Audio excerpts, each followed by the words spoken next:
નમસ્કાર. આકાશવાણી અમદાવાદ વડોદરા. હવે આપ ભાવનગર જિલ્લાનો સમાચાર પત્ર સાંભળશો.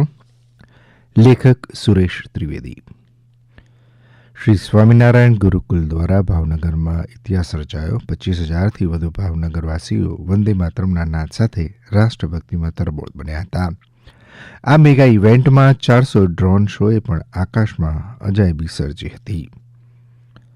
11 જાન્યુઆરી 2026ના રોજ ભાવનગર શ્રી સ્વામિનારાયણ ગુરુકુલ ભાવનગર દ્વારા આયોજિત વંદે ભારત દેશ કી ધડકન મેગા ઇવેન્ટમાં ગુજરાતના ઇતિહાસમાં શાળા કક્ષાએથી આટલી વિશાળ જનમેદની સાથે યોજાયેલી આ પ્રથમ ઐતિહાસિક રાષ્ટ્રભક્તિ ઇવેન્ટ બની હતી. કાર્યક્રમના પ્રારંભમાં કાળિયાબીડ પાણીની ટાંકી ખાતેથી 400થી વધુ બાળકોના ગુંજતા શંખનાદ અને મા ભારતી અને ભગવાન સ્વામિનારાયણના ચરણોમાં પૂજ્ય સંતો દ્વારા 11 શ્રીફળ વધેરીની મહાયાત્રાનો શુભારંભ થયો હતો. જેમાં મા સરસ્વતી આરાધના સાથે પીળા વસ્ત્રોમાં સજ્જ 25,000થી વધુ વિદ્યાર્થીઓ, વાલીઓ અને નગરજનોથી ભાવનગરના માર્ગો જાણે પીળા પિતાંબરમાં ફેરવાઈ ગયા હતા.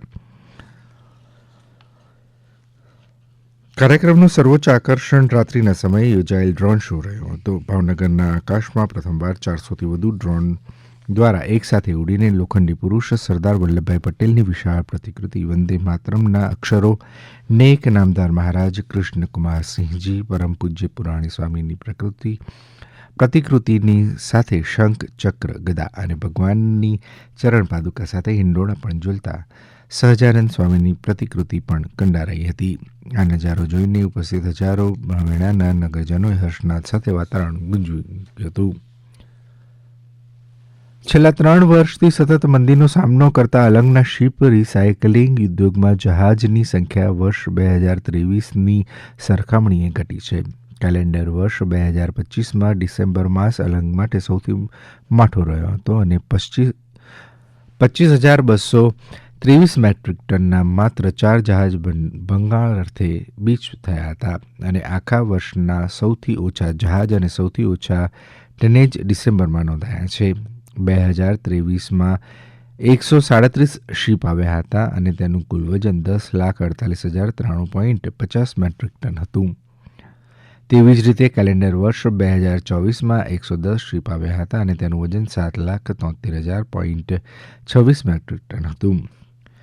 પીજીવીસીએલ ભાવનગર સર્કલમાં ઓક્ટોબર 2024ની સ્થિતિ મુજબ વીજળીનો 11.99% લાઇન લોસને ઘટાડવા 2025ના વર્ષમાં વીજ ચેકિંગના વ્યાપક દરોડા પાડવામાં આવ્યા હતા. પીજીવીસીએલની સ્થાનિક ભાવનગર સર્કલની દર સપ્તાહની ડિવિઝન ડ્રાઇવ તથા કોર્પોરેટ મેગા ડ્રાઇવને વીજ ચોરો પર તવાઈ બોલાવી હતી. 2025ના વર્ષમાં 70થી વધુ નાના મોટા વીજ દરોડામાં વર્ષ 2025માં વીજ ચોરી બદલ 11,270 ગ્રાહકોને ₹34.39 કરોડનો દંડ ફટકારવામાં આવ્યો હતો. ભાવનગર સર્કલના 5 ડિવિઝનમાં સમયાંતરે કરવામાં આવતા વીજ ચેકિંગની કાર્યવાહીમાં દર મહિને સરેરાશ 940 ગ્રાહકોને વીજ ચોરી કરતા રંગે હાથ ઝડપી પાડવામાં આવ્યા હતા. ભાવનગરના યુવા વર્ગમાં છેલ્લા ઘણા સમયથી સ્પોર્ટ્સ કોમ્પ્લેક્સની માંગ રહી છે. જ્યારે ભાવનગર કોર્પોરેશન દ્વારા આગામી દિવસોમાં 61 કરોડના ખર્ચે 2 સ્પોર્ટ્સ કોમ્પ્લેક્સ બનાવવાનું આયોજન છે. ભાવનગર શહેરમાં પૂર્વ વિધાનસભા વિસ્તારમાં એરપોર્ટ રોડ પર નજીક રૂવા ટીપી સ્કીમ નંબર 8માં 13,600 મીટર એરિયામાં અંદાજે 28.57 કરોડના ખર્ચે તેમજ પશ્ચિમ વિસ્તારમાં કુલસર ટીપી નંબર 2Aમાં 19,000 ચોરસ મીટર એરિયામાં અંદાજે 32.45 કરોડના ખર્ચે સ્પોર્ટ્સ કોમ્પ્લેક્સ બનાવવામાં આવશે.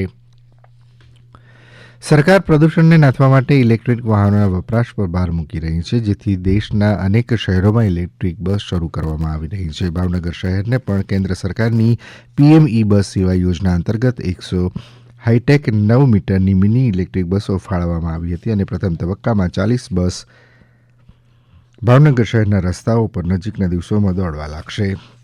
હમણાં જ આપ ભાવનગર જિલ્લાનો સમાચાર પત્ર સાંભળી રહ્યા હતા, જેના લેખક હતા સુરેશ ત્રિવેદી. પ્રસારણ આકાશવાણીના અમદાવાદ વડોદરા કેન્દ્ર પરથી કરવામાં આવ્યું.